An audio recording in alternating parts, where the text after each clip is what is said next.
Hello, welcome to Something Positive for Positive People. I'm Courtney Brame. Something Positive for Positive People is a 501c3 nonprofit organization supporting people navigating herpes stigma. Today's podcast episode, if you're new here, you don't want to start here at all. This is not where you want to start listening to this podcast. This one is much more for people who may have been following me for a while, who've been here, who regularly come check in and observe, listen to the podcast. This is for y'all. I'll do the announcements and everything at the end of the episode just because I'm at work right now and I just so happen to have a long enough lunch break to be able to do this, speak freely and openly, and be able to just release this thing that's been here for a while. So I got notes. It took me like an hour and 20 minutes to write up the notes of this podcast episode. And I'm grateful because I don't think that otherwise I would be doing it. I wouldn't be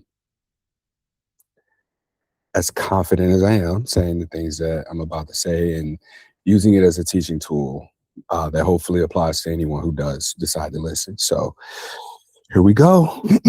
I even got a title for it out the gate. What doesn't metabolize metastasizes. That doesn't sound as smooth as I thought it did. Like if it don't metabolize, it'll metastasize. So metastasis is the spread of cancer cells from original or primary tumor to other parts of the body. I'm using this word specifically because I want you to think of like a life event happening. Think about a trauma, like a trauma in a sense, like that trauma lingers, it sticks, and the root of that trauma leaks into other areas. So the thing about metastasis is the cells of an existing cancer travel away from that tumor, that cell, and then they park in other parts of the body and then begin to form new cells, new cancers, new tumors, right? And I think that this is true for emotions, for traumatic life events, where if we have not cleared out and dealt with that which has metastasized within us, then the residuals of that, the reproduced aspect of those things will begin to leak out into other areas of our life in general. It's not just about the physical body, but it's about the emotions. It's about our energy. It's about our social relationships with other people. And we'll show up in those spaces, and the event that happened to us or whatever that happened to us begins to operate as what functions and happens through us. So I want to first name that authenticity is what I believe to be the cure for a lot of the emotional metastasizing things that we have in life. And the things that we don't metabolize, integrate, and then begin to express, that gets suppressed within us. And then it begins to take shape in our day-to-day life and become a part of our identity, whether we want it to or not. So I think that the intention of this particular episode, I'm so happy I got my notes. The intention here is to be able to speak to that from my own personal experience, right? Like I've done less podcast episodes, and I've been bullshitting. I've been bullshitting about like my reason for that, and the reason because I've been experiencing grief. I can honestly say that I've been experiencing grief over the last year and a half. And I got my own little intentions and boundaries here that I'm gonna state. And the boundary is that, yeah, it's been a year and a half since my last relationship ended. And I don't want to talk about that. I don't want to talk about, what she did, who she was. Like this isn't about that relationship. For my intention, the last year and a half, what's happened is that I've held on to these emotions to protect, her and protect even my image, right? even while, dealing with the mm, outbursts initially of what was said about me, what was done, but that's not what this is about. This is about me grieving and dealing with the initial possible, well, shit, dealing with the aftermath of things having metastasized within me. So these were very heavy spectacles of my past self. It's important for me to name here that I'm validating my own identity, and yeah, I'm metabolizing that stuck shit that's been in my body, in my hips, it's been in my throat, it's been in my communication, and it's been in my overall presence. I think that I said that I'm making one podcast a month just because like I'm condensing and making things more efficient. But I got shit to say. I've got lived experiences, and for the last 10 years, this has been my outlet to say a lot of the things that I've said. And you know, I love when I get feedback from people when I do podcast episodes like this, where they're like, "Oh my God, that resonated. Like, thank you for that. That helped." Because I don't really hear from people about the podcast often. And that kind of feedback is helpful for me because I then will get caught overthinking, or I will hear something that's like, "Hey, Courtney, like that was really personal. I don't know if that's really what you want to be doing." But the whole thing here is that authenticity is something that doesn't just keep away what doesn't align for you, but it also draws in what is aligned for you. And that's my problem. It took me a year and a half after the ending of a year and a half long relationship for me to realize really what the issue was, right? And this is for me, again, just taking the accountability for myself. So let's talk about, what got me here. So the first trigger, because I caught myself getting triggered twice in communication with a friend and somebody that I've been intimate with. Trigger number one was being asked by somebody really close to me, "What did your ex do to you for your confidence to be so low?" Now, I've not been on social media probably much since said ending of relationship. I have gotten quieter. I've not been posting my thirst traps like I normally do. I haven't been active. And, part of it is that there was some confusion for me about how I want to show up, how to show up. And there's also like a fear of putting myself out there in this way that somebody can get that close to me again and say all the right things and present themselves as someone who is this perfect fit. And then I get excited about it. And then that doesn't work and I get hurt. That's what I've been operating from. So that is why my friend was able to say this to me, because even in dating and relationships, like I'm very fortunate to, I would say, like, draw in the kinds of people that I draw in, because that lack of confidence is picked up on, but like I think some people just don't care. Like it's like, "Oh, this is who you are." But then at the same time, like the lack of confidence and how it shows up is in a way that I don't think people would really be able to pick up on unless you were close to me or you've known me at a confident stage in my life. Because I do things, and like I do things because it's important to me. If I set my mind to something, if I say I choose to do some shit, I'm doing the shit, right? So there's nothing that can deter me away from following through on whatever decisions I made. And recognize for myself, like, there was such an invalidation of that identity for me because that relationship was something that I chose, right? It was like, I'm choosing to be here, I'm choosing to show up, I'm choosing these things, and it didn't work out. So there's an invalidation of my identity as somebody who goes for it.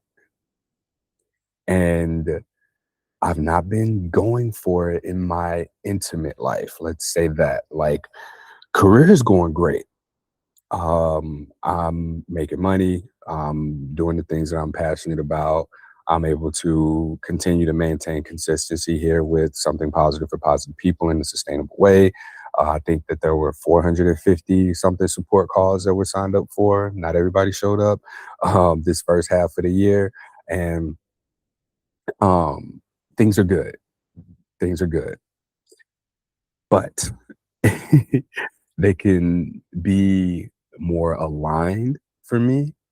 And this to hear from someone who knows me to say that like my confidence is low and ask like, what did she do to you? It's like that put something in my chest. Like my chest got heavy and almost like collapsed in a sense because it's like, no, I can't tell you that. I gotta keep that from you, keep that from the world, right? And then there's this little bit of identification with a victim mindset in the sense of like, I don't want to have an answer for that. Like, what did your ex do to you for your confidence to be so low? For me to be honest and answer that feels like playing a victim on one hand. And then on the other hand too, like it disrupts this like savior complex that I've had about like protecting people and protecting their identity and also just like protecting myself from the vulnerability that it takes to share that. Like I had a therapist, like we were in therapy. I was for weeks. I had multiple sessions over weeks talking about this. And yeah, that it still feels like maybe there was still some residuals there, perhaps, but I see it. Like I see far too clearly, like when that was reflected back to me, especially after so much time, that let me know that there was still some work to be done. And the work to be done, like people say that shit, but I'm here today to explain exactly what that looks like. But first, what I want to do is speak to the second trigger. The second trigger came from an intimate partner. She was just like, she sent me a text and we were having a conversation um, about something that's coming up and sharing space and being around, other people that we've seen or are seeing, whatever. And she was just like, just be you. I'd never ask you to dim your light. And I got that same feeling in my chest, like a collapsing, a weight, a heavy forward falling feeling. And the reason that it hurt was because that felt invalidating because my shining light, my career, my community, my identity was the very issue that caused my last relationship to end. Who I naturally was became what the problem was. And here I am now faced with somebody who sees me as I am. And it's like, can I trust it? Can I believe you? Do you really mean that? Can I really shine? Are you gonna dim my light? Is that gonna be a problem? And so here we are, like with these two things that are triggering me, and it's like there's no escape. Ain't no escape from it. Like it's just there. And as I've been dancing Brazilian Zouk, boom, boom, chit, chit. Uh, I had a fellow lead, man. Shout out to Mike. There's a few Mikes, but he'll never hear this. But I told him one day, I was like, hey, something you said really stuck with me. And all he said was, dance is communication. He was like, you're having a conversation. And adding to that, I know that what makes a conversation good is presence. And I told him that I was like, "Yo, thank you for that because it's helped me. It's helped me understand dance significantly better. This is the first dance that I've ever done. It's been almost 12 months now. It's been almost a year that I've been dancing, not just dancing Zouk, but dancing period. And so I brought that up to him and I just thanked him. And he was like, yeah, sometimes I get in my head and if I'm in my head, what gets me out of it and what makes me present is just remembering, oh, there's another person here. And I realized, man, when he said that, this was over the weekend. He said that to me at one of the dance socials that we were at. And I had this big ass aha moment. I used to be a damn good communicator. And recently I in dance specifically, like I've recognized that I'm so much more terrified of stepping on people's toes, bumping into their knees, being too rough with them. And that is showing up on the dance floor in a way that I'm not dancing. I'm absent. I'm not present. Like, because I'm so, oh, let me watch my knee. Let me watch my step. Let me watch my feet. Let me watch how much tension I put here. Let me watch how I pull. I'm doing everything but dancing. Like I'm going through the mechanics and like I'm not trying to break this shit down and like intellectualize what it means to dance. But what I am doing is somatically allowing myself to have this experience because I'm learning something at an energetic level. And the more that I let go, the more that I accept, the more that I relinquish, these beliefs about myself, the more fluid I'm becoming. And I also got a deep tissue massage, which I think I put here in the notes as well, because that is really metaphorical and important to the points that I'm trying to make here. And so the combination of those two triggers, uh, my friend asking, what did your ex do to you for your confidence to be so low? And then for a partner to be like, just be you. I'd never ask you to dim your light. And then hearing from a fellow lead in dance that dance is a conversation, I realized like there is a conversation that is happening. And shit, when I was podcasting and interviewing people, that's all I did. That's all I was doing was having conversations with people. And like it- another issue that I recognized in my relationship was that the very thing that, made me who I am became an issue was my podcast, the conversations that I would have, the topics that would come up, the intimacy, the vulnerability that would be exchanged in these conversations. And that's somebody like that's who I am. And so I even got to a point where I was suppressing that. Like, okay, well, maybe just I can not have those conversations, right? A lot of just accommodations that in those accommodations really invalidated my own identity. So in dance, there's a leader and a follower. And the way that I see it is I, as a leader, I'm the initiator, and then the enhancer is the follower.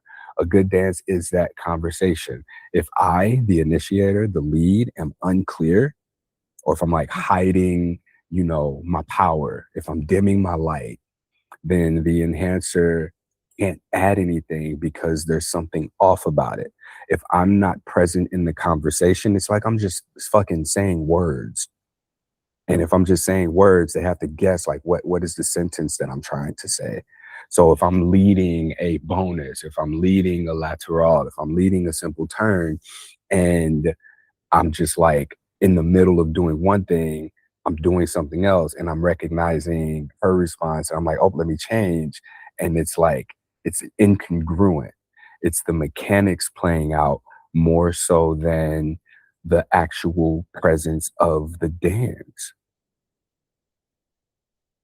And so that being like metaphorical as a conversation, like dance in a sense is just using words. And I mentioned like the communication, like there's metastasization in my communication, in my voice. Like I feel like I've been clearing my throat and shit for the longest because I have things to say that I'm not saying. Like I'm holding on to that shit at a somatic level. And I've been in yoga therapy training for damn near 3 years. It's been almost three. Yeah, it's been almost 3 years now. Damn. And with that, I'm seeing this, like I'm having clear language on what this means. So I put here the suicide of self-identification. So in I guess this is where it's relevant, right? Like I don't believe that suicide ideation comes from loss of control or deep sadness, but an constant invalidation of one's identity. If you're not, thinking about killing yourself, you're killing yourself by invalidating your own identity. And in the dynamic of last relationship, the very things again that made me me became points of friction in the relationship. And rather than, and I got pushback on this, having boundaries and holding the boundaries, rather than me establishing and holding them, I went on and internalized said friction and allow for my identity to be invalidated. And I did that to myself. So I don't blame nobody for things that I did. I did what I thought was right because whether it be accommodating for another person or thinking, okay, well, this is what's, you know, this person has my best interest at heart, so I'm going to make the changes. But that's the thing. Like, I doubted myself. That which got me here or to that point in time, it was almost like I just threw that shit away. Rather than just saying no, I was like, all right, how can we fix this? How can I do this? How can I make this better for you? It wasn't no. And who knows? Maybe things would have continued or maybe things would have ended a lot sooner. But that's where authenticity comes into play, because if that in which you are is who you remain as,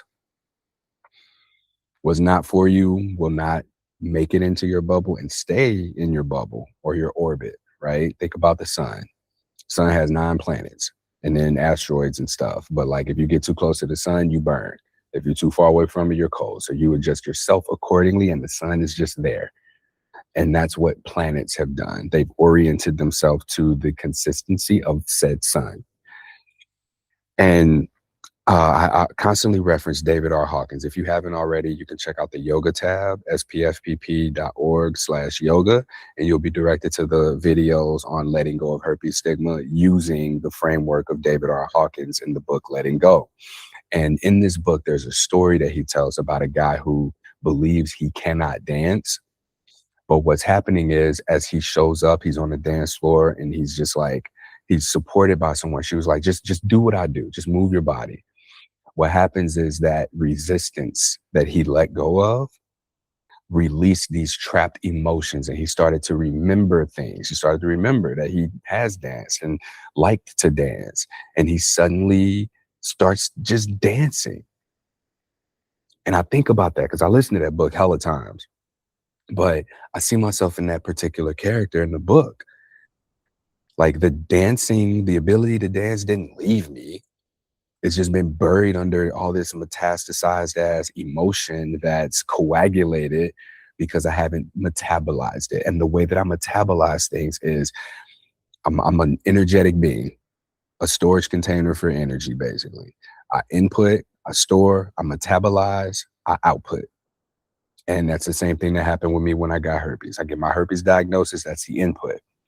The storage of the energy of the experiences that I had over those first 4 years, and more input from people that they wanted to kill themselves because of their diagnosis, which led to me choosing the output being into something positive for positive people. So rather than me storing and metabolizing or metastasizing my own internalized stigma, I chose an output, an outlet for that energy that is constantly being poured into this space that is something positive for positive people. I have not done that for a year and a half with the emotions, the experiences that came for me through the realizations after that relationship ended. Now, I mentioned the deep tissue massage. I've been getting deep tissue massages weekly for 3 weeks. Has it been 3 weeks now? And the reason for that is because I just hadn't done it in a while, and my body has been like screaming at me that something's not right. So when I speak to metastasized emotion, in yoga, Ayurveda, there's this thing called ama. Ama is essentially toxins, sludge, things that the body can't digest, not just physical food, but also emotions. Ama is the accumulation of that which has not been metabolized. So it moves through the body and just kind of coagulates and gets stuck. And for me, a lot of things were stuck in my emotions. That lady dug her elbows into my back muscles, into my shoulders. Like, I can turn my neck fully now. I couldn't do this 2 weeks ago. I'm able to swing my shoulders without hearing any crackling and popping. My hips are a lot more mobile and flexible. Sex game strong now. Like, I could do a lot. But I took a dance class this weekend and we integrated hips, and I realized, like, how little I do with my hips outside of like weightlifting motions or like thrusting, right? So when I speak to what metastasized emotion looks like, it looks like physical knots in the fascia. For me, that shit got stuck in my hips, in my throat even. And, even as I'm talking, notice I'm clearing my throat a little bit less and I'm releasing that shit energetically and in my ability to be physically present. It's restricted my range of motion, not just in my body as I dance, but in my life as I express my authenticity. When I started to get those massages, she broke up like hardened things. You heard the crunchy, you felt what felt like speed bumps in my body. And these were just hardened, stuck toxins. I got so sick after my last massage. Even while she was massaging me, my nose started running. And what happened was those toxins were broken up and they started to flush into my bloodstream, literally making me sick. I was tired. I was heavy. I was drained. Nose was running. I was spitting and stuff. And I had to lay down. I just had to drink water, lay my ass down and let that stuff run. And after a week now, it's been like 10 days since that one, I have been draining those toxins and my range of motion it's new. It's new to me. Like it's restored, but I'm able to freely move in a way that I have never been able to move my body. Like, I don't think that I knew what not being sore felt like in my hips, my calves, right? And I've changed the way that I eat as well. Like I cook 70 to 80% of my food. I know what's in it. I'm spicing things appropriately according to my dosha and Ayurveda. And, I notice the difference whenever I don't eat certain things. Like I started buying cage-free, free-range eggs, right? And, I genuinely believe that this has been making a difference in my life. Alaskan wild-caught salmon, that shit's expensive, but I gotta ration it out. And, I did the math, and I'll spend more money on eating out than I would just cooking premium food at home. I mean, cod, the cage-free chicken breast, quinoa. I'm destroying some quinoa, y'all. I got a dog food bag of quinoa that I've been making with all my meals. I mean, Ezekiel bread with breakfast. Come on now. So there's this clarity that's coming up is as a result of not just releasing the toxins that are in my body, but also putting more clean things into my body as well.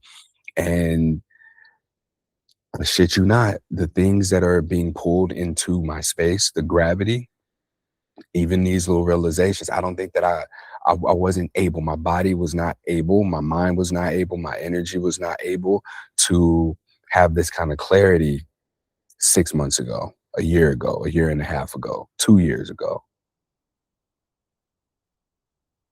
And part of that is because I've been away from people. Like I've been by myself for a very long time to the point where I'm able to hear my own inner voices, voices, right? My own drive, my own will. When I say I choose, like that's my conscious voice. And it's uninterrupted by another person being like, I don't like that, or that disrupts what my plan is. And I recognize like, this gonna sound like nihilistic as fuck, but the biggest lie that I believe that we were ever told is that the world does not revolve around us. It does. And how you treat your physical space, your environment is going to directly reciprocate back to you. I genuinely believe that because I'm living that. So I've gotten all this freedom now from allowing these toxins to just drain. It's not just, again, emotional, energetic freedom, but it's even freedom in my movement. I move different. Even getting back into the gym, like the way that I move the weights is different. The way that I move my body in yoga is more free. So that purge, man, it felt like a death. Like that shit felt like a suicide in a way. Like it was a suicide of the cells that made up my emotional and physical body as it was previously. So speaking to this rebirth, I want to talk about like the physics of presence and authenticity. And where there is that death, that suicide, there's the possibility of rebirth. And my embers, I just had embers. If you ever watched My Hero Academia, you see All Might when he gives up uh, one for all to Deku. Like he's got like these little embers that he's barely keeping alive because he's passed the flame on. And whenever one of the users passes it on, there's these lingering embers. And that's what it felt like for me. And when I got challenged by my friend who was like, what did she do to you? And then the partner who was like, I would never ask you to dim your light. This image kept coming to mind of me just like trying to keep my embers alive, trying to keep that flame going. And those people having come into my life and just thrown a couple of twigs in there for me to keep the fire going. And that's what people in my life have been. They've been people that have kept my fire going during a time where I was not able to keep it going myself. My own internal fusion process feels like it's picking back up now. Like I don't need to protect it from the elements anymore. The elements need to be protected from it. Because that motherfucking fire is back. And it is roaring.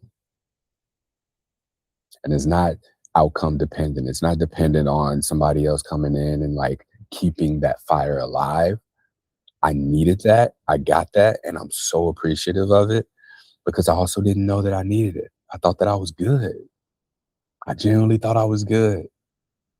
But the people closest to me, the people who know me, the people most intimately connected to me are able to see me in ways that I can easily convince myself that I'm not. So I appreciate each and every fucking one of the people that threw a twig onto my fire to keep that bitch from dying out. And now I take accountability. I take responsibility for my own fusion process. Everything that's not me gotta go.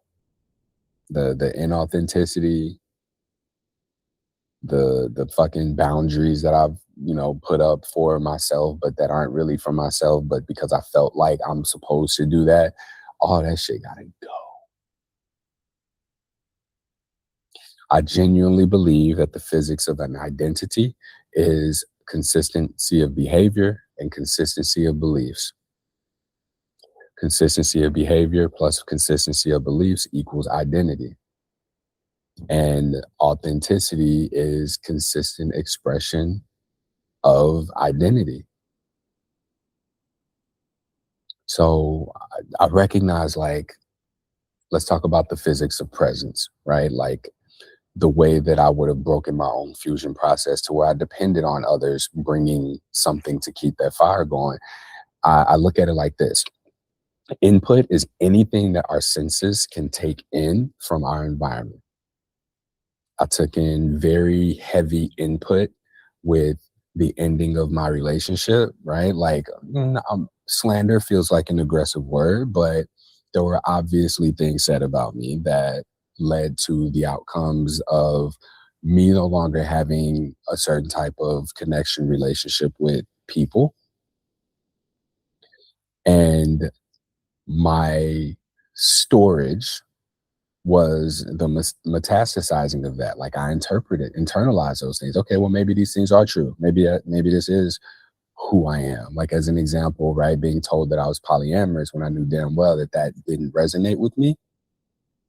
Like I held on to that. I held on to that as part of my identity, and that led to more metastasizations because that was an untruth for me that became a cancer emotionally that metastasized, and the fragments of that identity went into other emotional areas of my life, and I ended up in some polyamorous relationships where some people got hurt and they didn't have to. And I believe that everything, has a gravity to it. All mass has gravity. And so even these emotions, when they metastasize and they solidify, they develop their own gravity that pulls in what's like it. So boom, I'm coagulating these polyamorous ideals, and polyamorous people are making their way into my bubbles with the expectation of polyamorous relationships. And that's not who I am. I just held on to that untruth. And it took for me to really put myself in metaphorical emotional chemo to clear that up. And it was uncomfortable and it was hard. It was a lot harder than it needed to be. Whereas had I been myself the entire time, just be like, hey, look, that doesn't resonate with me, but here's what is on the table.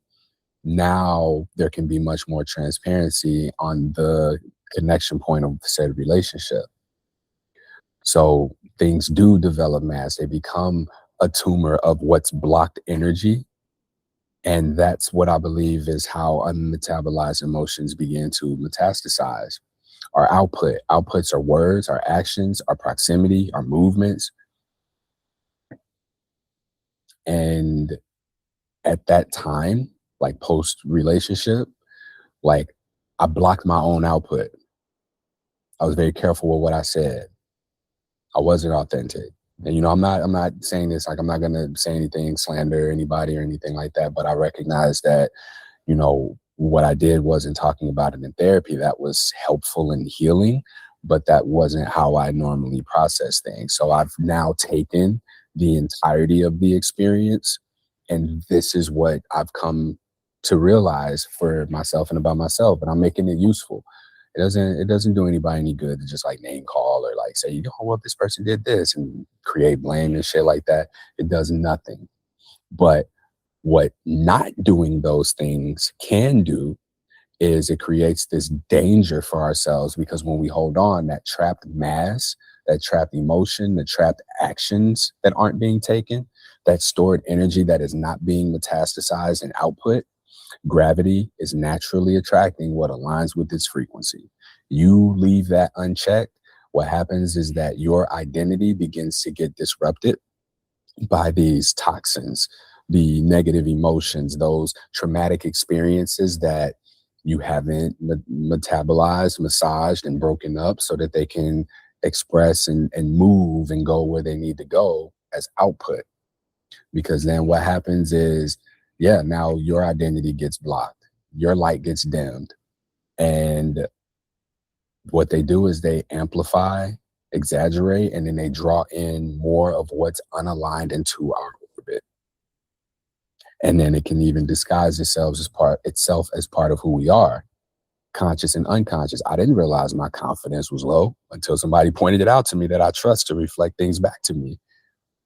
I didn't realize that I wasn't, I needed somebody to tell me it was safe and okay for me to not dim my light, until I realized, damn, why does this make me feel uncomfortable? And I had to examine that shit and metabolize it, because it was something that metastasized.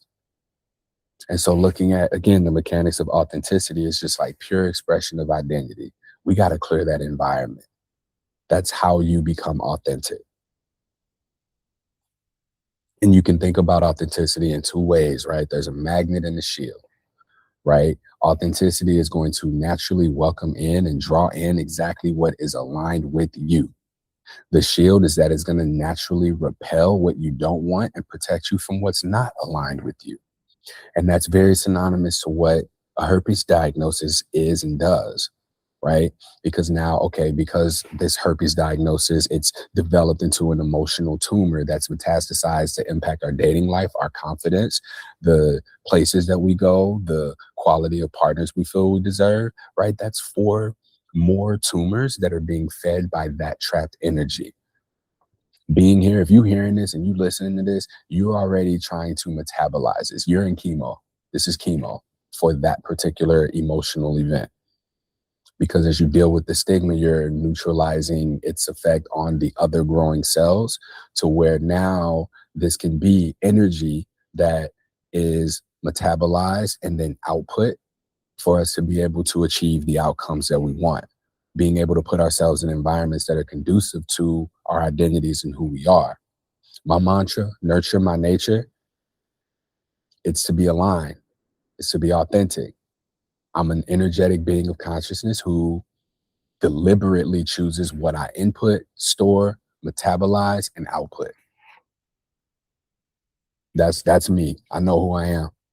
And I'll be damned if anybody come tell me I'm not that. Not again. No mas. No mas.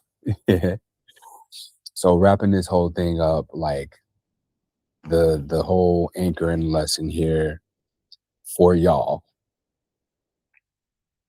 First off, I'm back to myself. Um, And the core truth about stigma, man, is that, again, suicide ideation for people who get herpes is very rarely about the physical virus of having herpes. It is an invalidation of identity. The diagnosis represents said initial onset of a traumatic event emotionally that leaks into our sex lives, it leaks into our dating lives, our social lives, our behaviors, what we believe about ourselves, how we talk about ourselves. And that begins to trickle out into our behaviors, which then reflect our beliefs, which then consistently, folded in on itself becomes our identity, which then shapes our reality. So diagnosis makes you doubt who you are, makes you doubt your identity at the core. And the same way that I can't, I say can't right now, but same way I can't lead on the dance floor because I let this old phantom of a presence dim my light. In that same way, people with herpes struggle to lead our own lives, because we let the stigma override our identity. And you in chemo for it now. So you can't unsee this shit. Like if you hear this, like you should get it now. And now you got to do something about it. So the lesson here, but more than anything, I would say is to choose your environment. I talk about identity validation all the time. Be around people who can validate who you are and point out when you're invalidating who you are. You have to put yourself in environments where those embers can begin to roar again, where people can keep the spark alive. That's what we need people for. We need people because they serve as reminders of who the fuck we are. I want to dance, so I put myself around dancers. I want to neutralize herpes stigma, so I put myself around health professionals. Now, granted, to get there, like I had to get I don't want to say put out, but like I had to leave certain communities and environments as well. Maybe not necessarily by choice, but it had to happen in order for me to experience the success, the joy, the pleasure, the freedom, the sense of safety that I have now. That needed to happen.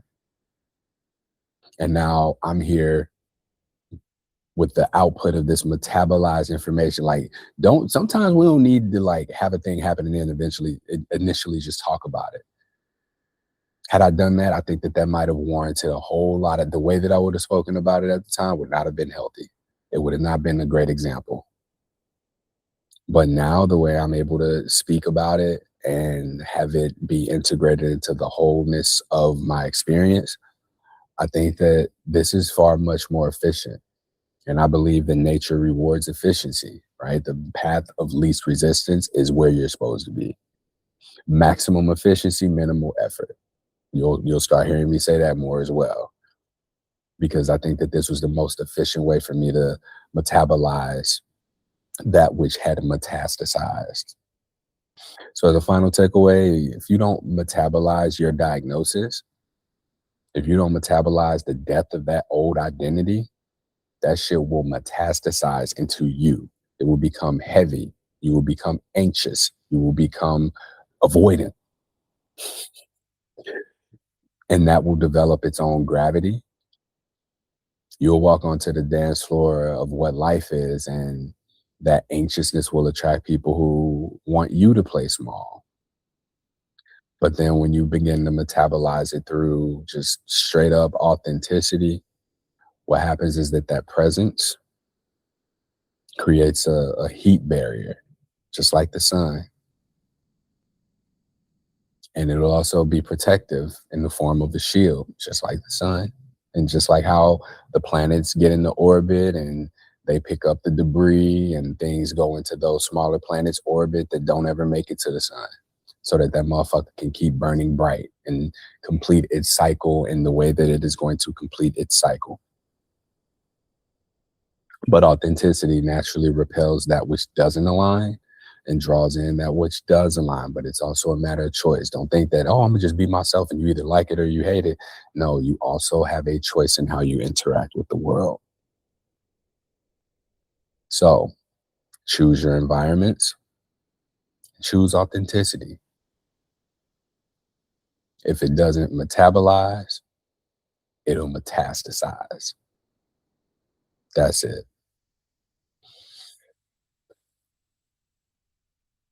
I feel so much better. Um, Last bit of announcements, please take the herpes stigma survey, spfpp.org/herpes dash survey. August 29th, which is a Saturday in New York City, we have our last in-person herpes support type event. It's a day of support, yoga, and then Jordan Donnell, one of my board members, she's going to do this workshop on pleasure. It'll be interactive.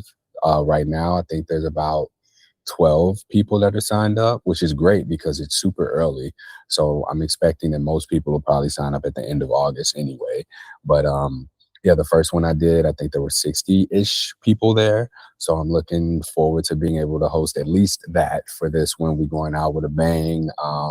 And then afterwards, I'll just start planning for the Herpes Stigma Conference, which is going to be more geared towards the professional space rather than it being about social activity. So if that's something that you want to get involved with, if you want to support, please reach out to me, Courtney at spfpp.org, and we can get you situated in there.